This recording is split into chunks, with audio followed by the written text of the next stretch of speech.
শিক্ষক দিবসের দিনেই এই প্রথম রানাঘাট থেকে বনগাঁ হয়ে শিয়ালদহ কমার্শিয়াল যাত্রী ট্রেন চালু হলো।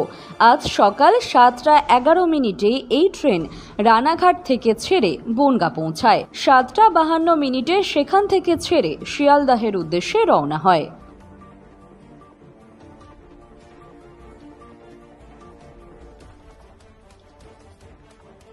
বাট এটা প্রতিদিন চলবে। এটা নোটিফিকেশান তো ছিল, সকলের তো জেনে যাওয়া উচিত, সব জায়গায় পেপারেও বেরিয়েছিল, পেপার নোটিফিকেশনও আছে।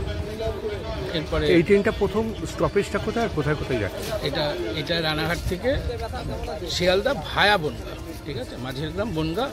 তারপরে পরবর্তীগুলো তো সবগুলো তো আমার দেখে বলতে হবে। বনগাঁয় কি বনগাঁয় কারশেড না থাকার জন্য কি রানাঘাট থেকে এটা না, এটা বনগাঁ ভায়া বনগাঁই দেওয়া হবে।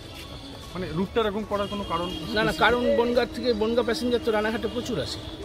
মানে আমরা তো রানাঘাট বনগাঁ এই রুটে গাড়ি দেওয়া হবে। মানে দুটো রুট একসাথে একসঙ্গে কভার হলো। কৃষ্ণনগরটা কি আজকে থেকে? কৃষ্ণনগর এই গাড়িটা শিয়ালদা যাবে। শিয়ালদার থেকে 9টা কিছু সময়, 9:48 সময় ছাড়বে। সেটা সোজা কৃষ্ণনগর যাবে। 13টা 5 নাগাদ আবার কৃষ্ণনগর থেকে ছাড়বে, শিয়ালদা যাবে। সন্ধ্যেবেলায় 18টা 5 নাগাদ আবার শিয়ালদার থেকে ছাড়বে, ভায়া বনগাঁ হয়ে রানাঘাটে।